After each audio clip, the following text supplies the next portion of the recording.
amazing impact that her administration's tax cuts are having for our seniors. We're honored to be joined by State Delegation, State Senator Brendan Crichton, State Representative Dan Cahill, State Representative Jenny Armini. Thank you for being here. City Councilor at Large Nicole McLean and School Committee Member Lorraine Gately are here. And we are joined by some amazing partners who are able to support our community every day. We're honored to be here in the Senior Center. The City of Lynn went some time without a Senior Center, and thanks to support from the city, from our state partners, from our federal partners, we've been able to build and are still building this beautiful place that has really been driven by the seniors and by this community, and it's been a real honor to be a part of that. And we see every day in this building how important that community is, and also the struggles that they're having. And part of those struggles is the ever-increasing cost of living. And so to have the availability of this tax relief from the Healey-Driscoll administration and with the support of the legislature, I know is helping them make it through, and we really appreciate it. So on behalf of the City of Lynn, welcome Governor Healey. I also want to thank our Senior Center team. We're going to hear from Megan Best later, but she is amazing. She works with our Director of Public Health, Lisa Tobin, and really the entire Senior Center team, Tanya, who introduced us on the way in, and the whole crew. You can see in there the energy there, and that's because they are supported by an amazing team that has allowed them to kind of design their own community, and they're there for one another, and it's wonderful to see. And we're so excited to be able to share that moment with the governor here. So welcome, Governor Healey. Yeah, thanks, Mayor. Thank you so much. Thank you so much. Good morning, and thank you so much, Mayor Nicholson. It's great to be here in the great city of Lynn. To members of the City Council, Elder Services Director, Megan Best, we'll hear from you shortly. It's great. I just had a great time. I called bingo, and you know, I had to practice a little bit because it's actually harder than it looks. I was talking too fast and I was talking too slow, but anyhow, a lot of fun and great energy there, and you know, taking care of those who have taken care of us is so fundamental to who we are as a community, as a state, and it's great to see that in action here today in Lynn. And I just thank all the staff at the Lynn Senior Center for everything that is done. I also, in addition to thanking Mayor Nicholson, we've been here a lot. You know, we've been here, we talked about the commuter rail, that platform we got fixed. There's a lot of housing development we stood in front of not too long ago. A lot of great things here happening in Lynn. We're an administration that is so proud to be able to work with the mayor and with our great delegation here. So to Senator Crichton and Representatives Cahill and Armini, thank you so much for the partnership. One of the things we get to talk about today is the tax cuts that we promised and delivered to people in Massachusetts. I know we have members of the Senior Action Council who are here today. Jen DeSimone, Aging and Independence Chief of Staff. Thank you so much for your presence and your work in the administration. As I mentioned, we have Senior Action Council members here today, all the blue shirts. It's awesome to see. And they've been forceful advocates in standing up to and against President Trump's efforts to attack Social Security or Medicare or Medicaid or other critical benefits. And I just really appreciate them making their voices heard. I also want to thank Latino leaders from Salem and Lynn, Jolene Genoa and Carolina Trujillo, who are members of our Latino Empowerment Council that we set up a while back. We really appreciate that. We also have Pastor Cesaros and Rosario from Raw Arts here, and we appreciate them as well. So today, President Trump is calling today Liberation Day, and I don't really know why, because he's not really liberating anyone or anything. In fact, what he's doing is imposing a tax on all of us, and it's a tax that we're going to be paying from the time we get up to the time we go to bed. We are here in Massachusetts. I'd like to say we know something about liberty. We're the place in this country that invented true liberty. We also coined the phrase, no taxation without representation. And when we talk about liberating you from high taxes, we actually mean it here in Massachusetts. With taxes due in less than 2 weeks, we're here to let everyone know that that's exactly what we did. we cut state taxes for the first time in over 20 years. That's why this year you will be paying less than before, and for many people, including seniors and families with children, you'll be getting more money back than ever before. But here's what you need to know. In order to get that money back, you have to know how to file and take advantage of that. 2 years ago, when we started in office, we knew that the cost of living was a challenge for so many, and that's why we set out to cut taxes, to build more housing so that rents could go down and prices could go down. More recently, we announced a plan to lower energy costs because people have been getting really hit by high energy costs, and so I came out with a plan that action that we can implement to lower energy costs by $6 billion for ratepayers over the next 5 years here. But on taxes, we were determined to deliver a tax cut and save people money. And already we've sent hundreds of millions of dollars back to people, back to their pockets across Massachusetts, and there is more to come this year. So let's start with our seniors.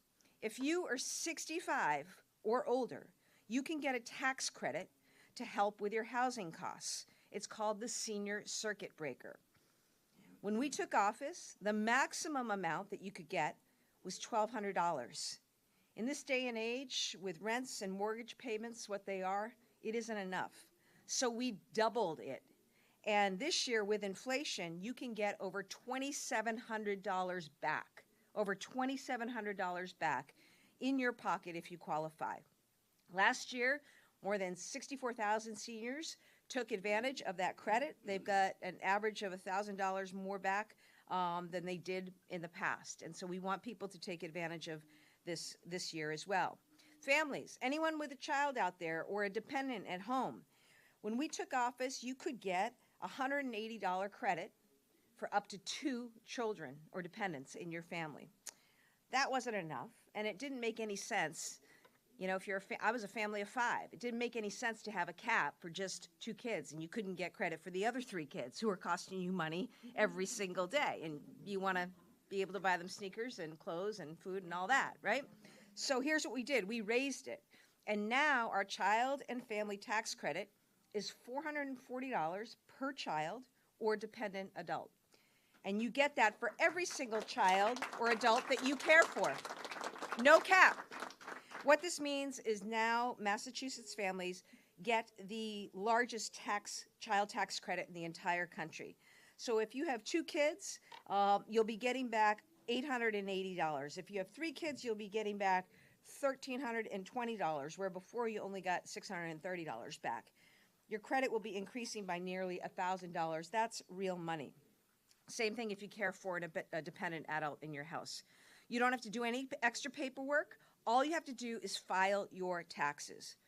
And it's not only the new tax cut that families may be eligible for. If you qualify for the Earned Income Tax Credit, we increased that too.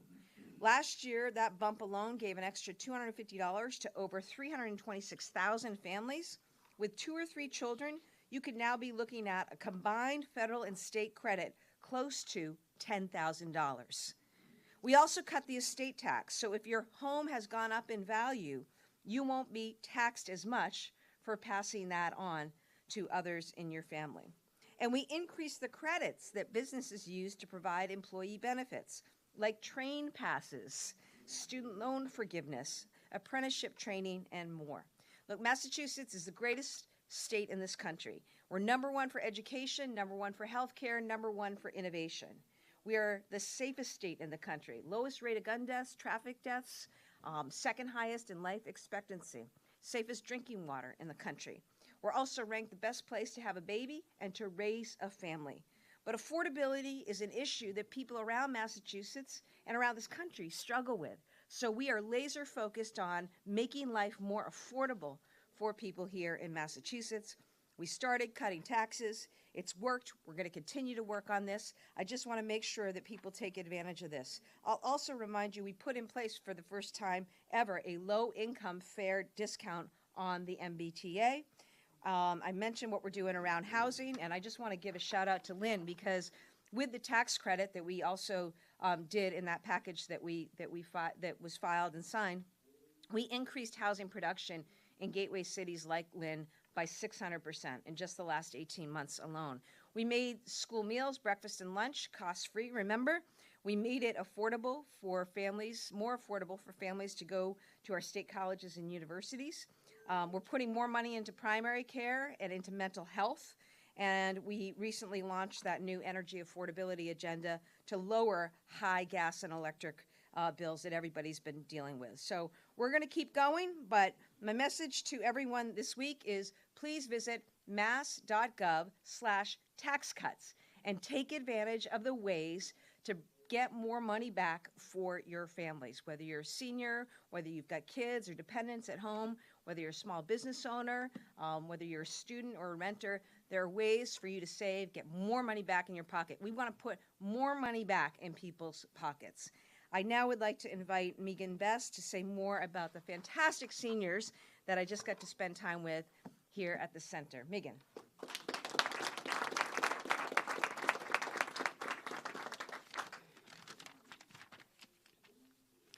I would like to express my sincere gratitude and acknowledge the invaluable support and opportunity that the Healey District team has provided for families in the Commonwealth.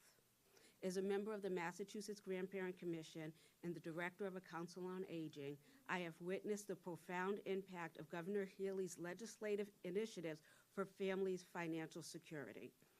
It is paramount in ensuring the stability of families. The senior circuit, tax break credit, and the child tax break credit are critical for families. I have 2 grandparents who are raising grandchildren in the Lynn Senior Center right now that are utilizing that tax credit. I have an additional grandparent who is raising a grandchild who is 86 years old who is using the child credit. So those things are so impactful for our families. So for the 2 vulnerable populations that are near and dear to my heart, children and seniors, I thank the Healey-Driscoll team for its commitment to ensuring that Massachusetts families have the resources they need. Please join me in welcoming Governor Healey back to the podium. Thank you, Megan. Thank you. Thank you. We're happy to take questions. I was just reminded of my grandparents, who I miss every single day. They were a big presence in my life, and I remember sitting around my grandmother's kitchen table in Newburyport, and she would be cutting coupons and, always looking for ways to save money, timing trips to stores to coincide with sales, always going to Market Basket because it had the cheapest prices. But, they didn't have a lot of money. And my grandfather worked here actually at the GE in Lynn alongside his brothers for many, many years, had a pension, had to retire after his 3rd heart attack. And my grandmother was a nurse, and she kept working for as long as she could. But at the end of the day, it becomes tougher and tougher, with prices going up and costs going up. They had grandkids that they helped raise themselves. And so I just think about my grandparents, and I think about all of the grandparents out there and our seniors out there who deserve a break, And we are working hard to deliver for them. That's for sure. And I know I'll continue to work with the legislature on this. Happy to take any questions at this time. Are there any services or programs to assist seniors who are going through the process to go to the website? Yeah, go to the website. Go to the website at mass.gov/tax cuts. Super easy way to find information, and how to file taxes is there. Anything else we want to add on that in terms of assistance? Yes, there are. You should say who you are, too. Come up to the mic. Thank you. Nice to see you. Luz Arevalo from Greater Boston Legal Services. Yes, there are free tax preparation sites all over Massachusetts, and they also have websites, and we can send that to you as soon as we're done. But I want to mention something. Disabled folks, you have done this for disabled That's right. relatives as well, and that's a big group. And the other group that is included, thank you, immigrants. Immigrant taxpayers, they also pay their taxes just like everyone else, and they are included in this benefit. So thank you, Yes, Governor. thank you. You want to say anything? Thank you. I'm Marae Eastman, taxpayer advocate for the Department of Revenue, and we have a lot of resources on our website for taxpayers. We have free filing options. There's Mass Tax Connect, where taxpayers can file in Massachusetts for free. And we are also participating in the direct file program with the federal government, which also offers free filing for Massachusetts taxpayers, both for federal purposes and for Massachusetts. Yeah, thank you for that. And thank you to you and your team for the work you're doing day in and day out so people are able to take advantage of these tax credits and tax refunds. Governor, a little bit off topic, but you mentioned a few of the Trump administration's actions. K-12 education cuts we just heard about. The impact on the state, I believe Lynn was actually on that list. Yeah. Look, it's another example of how devastating the Trump administration has been. The cuts to health care, the cuts to research for all sorts of cures and treatments, now cuts to education. Yesterday we saw more cuts to health and human services, including the firing of 10,000 health and human services employees, including many here in Massachusetts, and the shuttering of another HHS office here in Massachusetts. Education funding, look, you know, it's quite a contrast. What Donald Trump is doing, slashing funding for education, and what I am doing. What we're doing here in Massachusetts, we're focused on making more investments in education, more investments on mental health services for young people and students, more investments in literacy to make up for some of the loss experienced during COVID and the pandemic, more child care seats. That's what we've done, just as a few examples. But coming after Title I funding, coming after special ed funding, taking aides out of classrooms who are working with our young people who may have different physical or other disabilities, it doesn't make any sense. The literacy experts and aides who are in classrooms, it doesn't make any sense. It doesn't make us stronger. It doesn't make us smarter. It doesn't make us more competitive. So, you know, I don't understand why Donald Trump is doing these things, but I know here in Massachusetts, through the great work of mayors and our legislators and others, we're going to remain committed to doing all we can to support our young people. I hope that Donald Trump reverses these actions, because it doesn't make any sense to dismantle education in this country. 340,000 for Lynn. I'm just curious, Mr. Mayor, if you had sort of a comment on that and what impact it will have on students here. Yeah, it's absolutely outrageous that money would be cut. We were fortunate to receive the ESSER funding that we did, and we put it to great use with some really important projects throughout the district. Some of those projects, because of construction challenges that we were all experiencing, were just a little bit over the timeline. We went through the process that was laid out to get the approval to do that, and have done it. The work is done. There's a beautiful facility opening soon, actually, for special education students, some of whom are medically fragile and have pretty significant needs, and they're going to have a great space that is also better suited for their needs and relieve some overcrowding that was some of the underlying issues that we experienced during the pandemic. And that's what that money is going to and should go to. And we will, I'm sure, stand with the Healey-Driscoll administration, the Attorney General's office, and whoever can help us with this to try to reverse those cuts. Because I mean, these were funds that were appropriated, that were already sent to us to use, right, as a state and as cities and towns across Massachusetts. And, you know, that money has been put to good use and will continue to be. So it's ridiculous that they're seeking to claw this money back, to take this away. All set? Okay, great. Thanks, everybody.